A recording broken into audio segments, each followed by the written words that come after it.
Hi guys, welcome back to my channel. If it's your first time on this channel, you are welcome. I am an A.H.P. I'm an author and I also do business.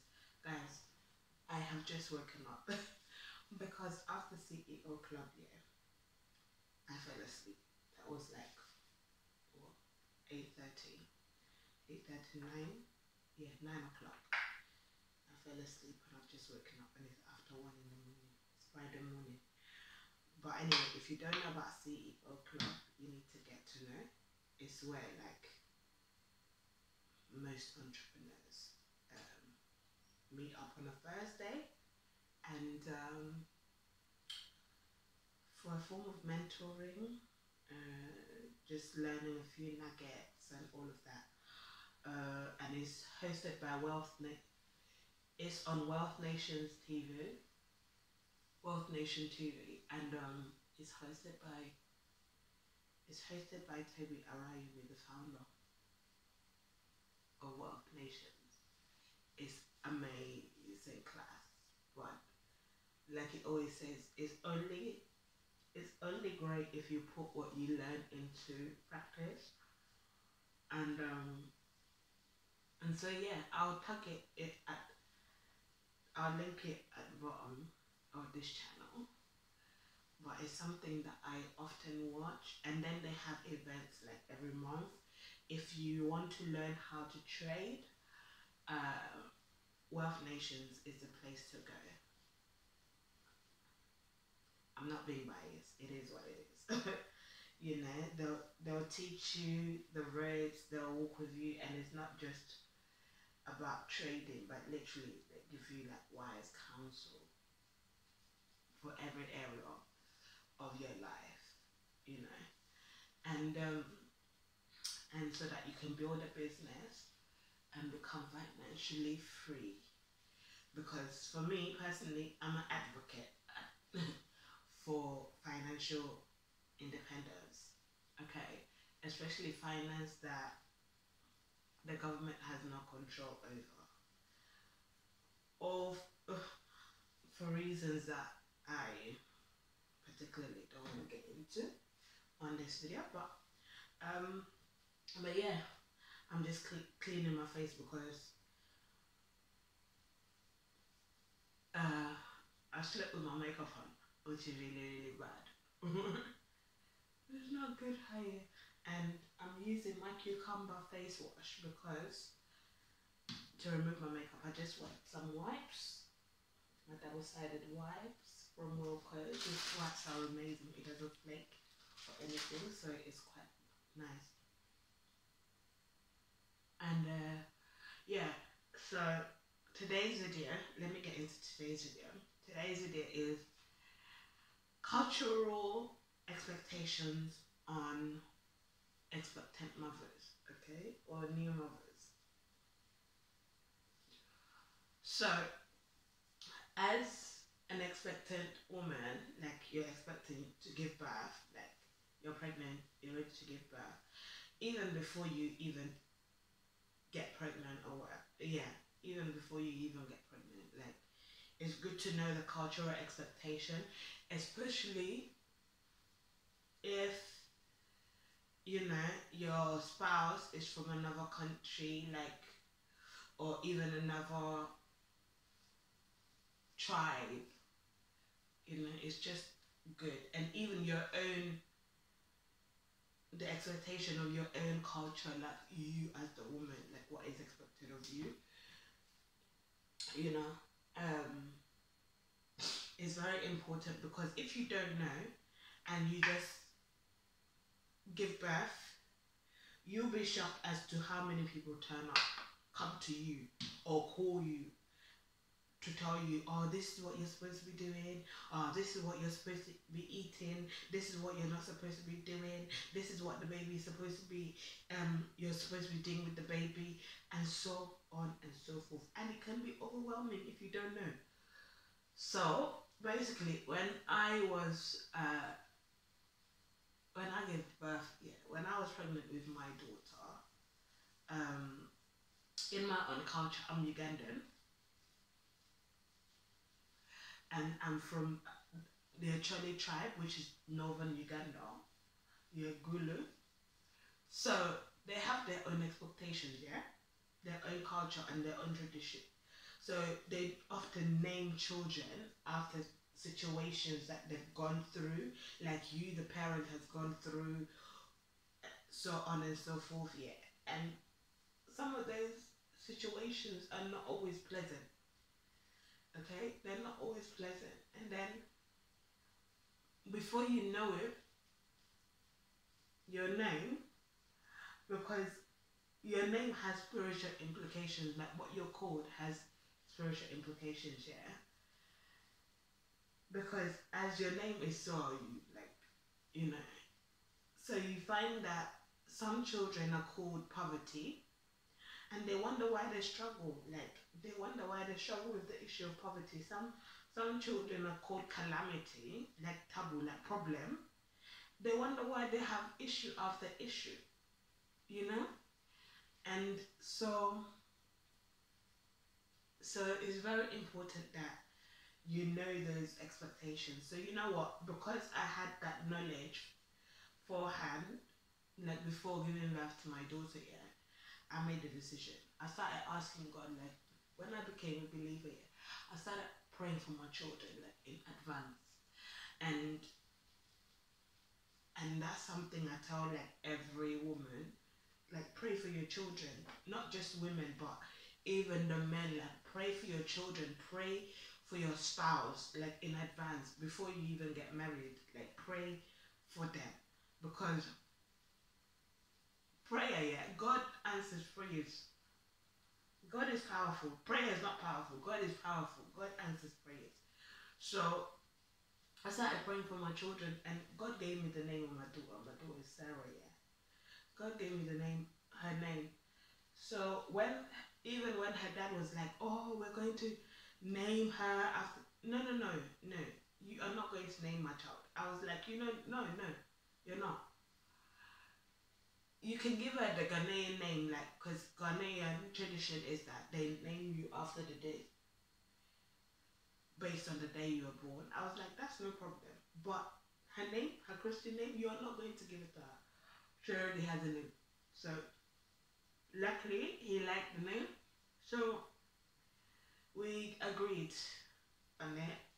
And she's today named Sarah. You know?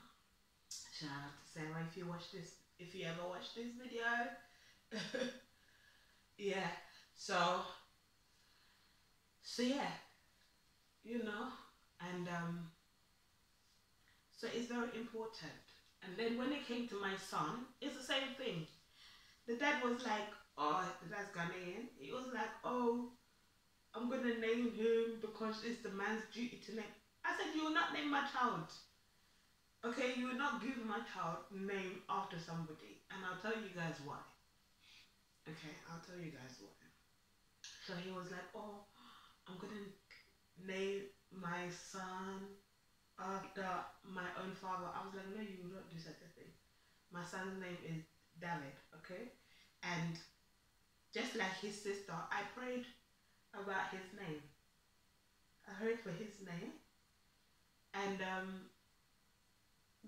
God is the one who told me his name is that. I didn't even have to pray hard. But his name is actually David. But because I have a late uncle who's called David, and I have cousins who's called David, and I have another uncle who's called David, I was just like, no, I'll not pronounce it the English way. You're still David, you keep your name, you're still David. But and please don't be calling my son David, okay? Because he will not respond to you. Don't call him David and you're expecting him to respond to you, because people do it. Don't call him David and you're expecting him to respond to you, because he will not respond to you. He'll just be minding his business because he doesn't understand that one. Okay? So I said, you know what, I'll call him the German way, pronounce it the German way, David. Or the Hebrew way, David. Okay? So he's David. If you call him David, he would not even look at you. So don't be offended. It's just the way it is. So yeah, so it's very important, and this is why. Okay, this is this this is why I remember watching.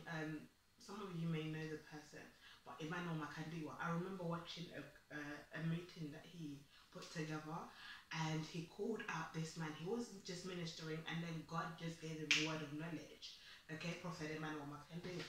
So God just gave him a word of knowledge concerning a particular woman whose father was in the meeting. So he called the man. He called the person's name. Do you know? Is there anybody with a child called so and so? And is there a person called so and so? The person came. You have a child called so and so. Yes. Your child is going through this and this. Yes. You name the child such and such. Yes. And the person who you named after your child after, at your child's age, they went through such and such. Yes. And he said, God wants you to know that because you named the person, your daughter, after this family member's name, yeah, whatever they're struggling with is now what your child is struggling with, because it's like they've taken on the trait in the spirit realm. Now whatever was plaguing this person is now plaguing your child. I said, thank you, God. Thank you, God, that I did not allow my children to be named after anybody else, so and so, so and so. No, thank you. No, ma'am. No, ma'am. There's certain traditions, of course, that are not bad. Um, they're okay, they're good. But the ones that are negative, like, be careful, because certain traditions and cultural expectations that we have, it may seem positive, but it's very negative. It has like spiritual connotations to it, which will plague your child, like, or your children. So it's very important that you know what you're getting into, especially some of the cultural rituals like that they do when a child is born. Oh, another one, talking about the rituals, another one. My daughter's father's side, yeah, apparently it's their tradition that when a child is born, whether a boy or girl, when a child is born into that family, they put, they get honey, okay? They get honey, and they get salt, and they get, what is it? Alcohol. And they put these things in the child's mouth to taste. And they'll tell you, yeah, that is, oh, honey is for them to know that life is sweet. Salt is for them to know that life is bitter. The alcohol, heaven knows what it means. Eh? But do you know that is actually witchcraft? Because you're opening up your child to doors, yeah, that is ungodly. So my daughter's uncle, yeah, turned around, who's now a believer, turned around and said, "You will not do such a thing." I said, "Of course you will not do such a thing."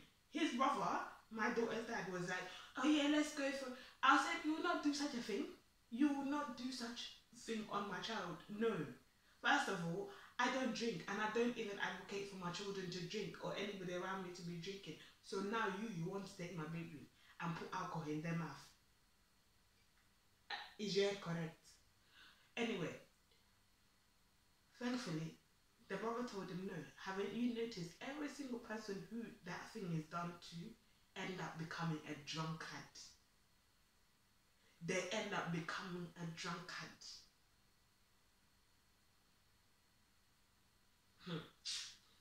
See those things, yeah? Like in my own family, when you're a twin, when you give birth to twins, all the family members, they get incisions, and a full-blown witch, my great auntie, my dad's great auntie, she's a full-blown witch. Everybody knows. It's not a new thing. For example, these are cultural things that I'm telling you that you should be aware of. Like, I don't know, I can only share my own, but you need to be aware of and the implications, okay? So what's it called? Before I get into this one, okay, let's get into the expectation of like when you've given birth, that for 3 months, Ghanaians, for 3 months you're not allowed to go out with your baby. I'm sorry, but in the UK, that that is hard because you have to go for antenatal checkups with your baby, for your baby and for yourself as the new mom. You need to go for these checkups and all of that. So you need to be going out.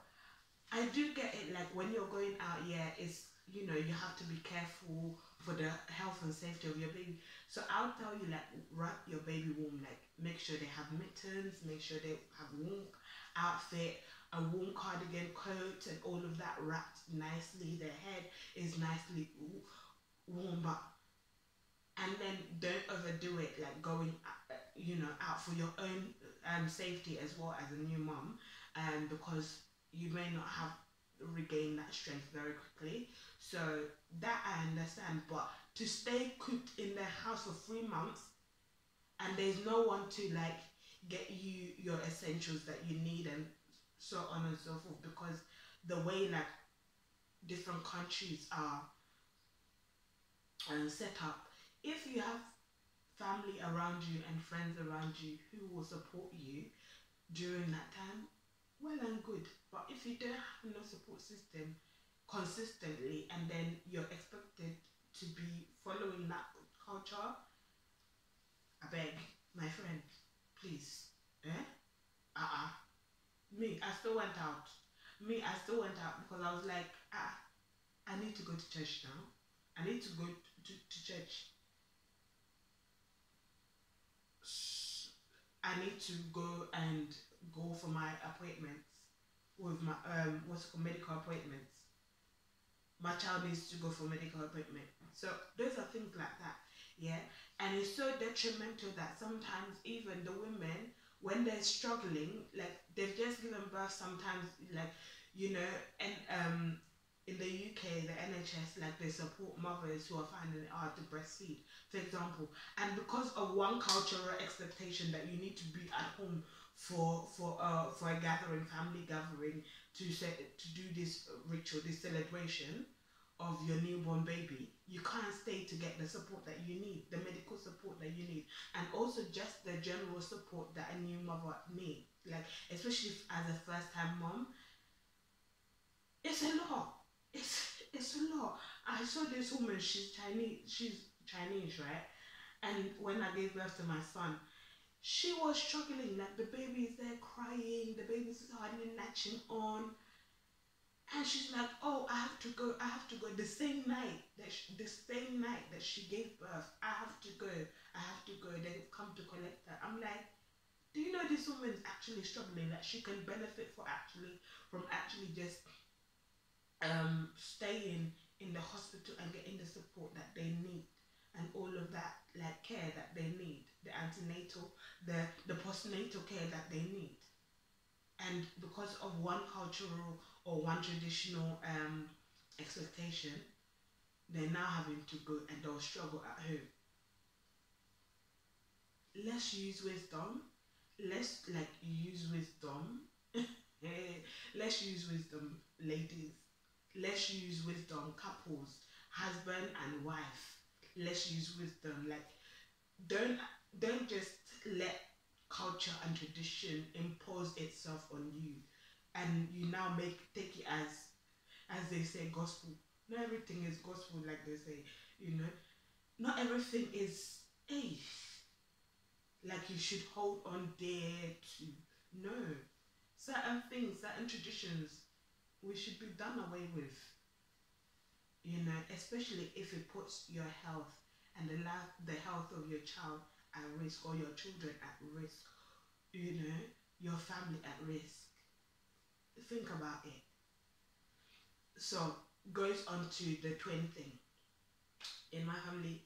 So they'll come, they'll do the witch, they'll do their chanting, they do their herbs, they do everything, they do their incisions on your body, like my whole back, like you can't see it, but you can feel it, like the raised skin. they cut your skin and they put this herb that they've been doing, that they've created while chanting and all of that. And I didn't know, but that's full blown witchcraft. So you know, when I was struggling, when I was younger, I was struggling. I was struggling. I would have dreams, demonic dreams. Okay, I would have not just demonic dreams. I'll have demonic experiences. This is me before I became a born again believer. Like before I became a believer in Jesus Christ. Before I received Jesus Christ into my life. Okay, I was struggling. You know, necromancy. Yeah, necromancy. If you don't know necromancy, go and Google it. When your body is just lifting off the surface to go God knows where.